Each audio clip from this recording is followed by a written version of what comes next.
ನಮಸ್ತೆ, ಎಲ್ಲ ಹೆಂಗಿದ್ರಿ? ನಾನ್ ನಿಮ್ಮ ಸಾನ್ವಿತ ಪೂಜಾರಿ. ಬಟ್ಟಿ ಅಂದ್ರೆ ಯಾರಿಗ ಇಷ್ಟ ಇಲ್ಲ ಹೇಳಿ? ಬಟ್ಟಿ ಅಂದ್ರಂತೂ ಎಲ್ಲರಿಗೂ ಇಷ್ಟ. ಅದ್ರಂಗೂ ನಮ್ ಹೆಣ್ಮಕ್ಳಿಗಂತೂ ಬಟ್ಟಿ ಅಂದ್ರೆ ಪರ್ಚೇಸ್ ಮಾಡ್ತಾ ಇರ್ತ್ರು. ಮನೆಗೆ ಗಾಡ್ರಿ ತುಂಬಾ ಬಟ್ಟೆ ಇದ್ರು ಅವ್ರ ಮನ್ಸಾಗಿಪ್ಪದು, ಅಯ್ಯೋ ನನ್ನ ಹತ್ರ ಬಟ್ಟೆ ಇಲ್ಲ ಹೈಕಂಕ್ ಅಂತ ಹೇಳಿ ಫಂಕ್ಷನ್ ಬಂದ್ರು ಕೂಡಲೇ ಮತ್ತೆ ಅಯ್ಯೋ ಪರ್ಚೇಸ್ ಮಾಡ್ಕಲ್ಲ ಅಂತ ಹೇಳಿ ಒಂದು ತಲೆಂಗ್ ಓಡಾಡ್ತಿರುತ್ತೆ. ಇನ್ಮೇಲೆ ನಿಮ್ಗೆ ಪರ್ಚೇಸೇ ಮಾಡ್ಕ ಅಂತ ಹೇಳಿ ಬಪ್ಪು ತಲೆ ಬಿಸಿನ ಸ್ವಲ್ಪ ಕಮ್ಮಿ ಮಾಡ್ಕಂತ ಹೇಳಿ ನಮ್ ಕುಂದಾಪುರದಂಗೆ ರೆಂಟಿಗೆ ಬಟ್ಟೆ ಕೊಡೋ ವ್ಯವಸ್ಥೆ ಮಾಡಿರೋ ಹೆಣ್ಮಕ್ಳಿಗೆ ಮತ್ತೆ ಗಂಡ್ ಮಕ್ಳಿಗೆ ಎಲ್ಲರಿಗೂ ಕೂಡ ಇಲ್ಲ ರೆಂಟೆಡಿಗೆ ಬಟ್ಟೆ ಸಿಕ್ಕತ್ತ. ಟ್ರೆಡಿಷನಲ್ ಲುಕ್, ಮಾಡರ್ನ್ ಲುಕ್, ಪ್ರತಿ ಒಂದು ಲುಕ್ಕಿಗೂ ನಿಮ್ಗೆ ಸೊಲ್ಯೂಷನ್ ಇತ್ತಿಲ್ಲ.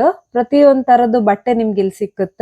ಅವ್ರದ್ದು ಪೇಜ್ ನ ನಾನು ಟ್ಯಾಗ್ ಮಾಡಿರ್ತೆ ಮತ್ತೆ ಮೆನ್ಷನ್ ಮಾಡಿರ್ತೆ. ನಿಮ್ಗೆ ಏನಾದ್ರು ಬೇಕಂತಂದ್ರೆ ಅವ್ರನ್ನ ಕಾಂಟ್ಯಾಕ್ಟ್ ಮಾಡಿ. ಬರೀ ಹೆಣ್ಮಕ್ಳಿಗೆ ಮಾತ್ರ ಅಲ್ಲ, ಗಂಡ್ ಮಕ್ಳಿಗೂ ಕೂಡ ಬಟ್ಟೆ ರೆಂಟಿಗೆ ಸಿಕ್ಕತ್ತಲ್ಲ. ಶರ್ವಾನಿ, ಬ್ಲೇಸರ್, ಹಂಗೆ ಮದಿ ಪೇಟ ಕೂಡ ಅಲ್ಲಿ ರೆಂಟಿಗೆ ಸಿಕ್ಕತ್. ನಿಮ್ಗೆ ತುಂಬಾ ವೆರೈಟೀಸ್ ಬಟ್ಟೆ ಅಲ್ಲಿ ಇತ್ತು. ನೀವು ಟ್ರೈ ಮಾಡ್ಲಕ್ ನಿಮ್ಗೆ ಯಾವ ತರದ್ ಬೇಕಂತ ಹೇಳಿ.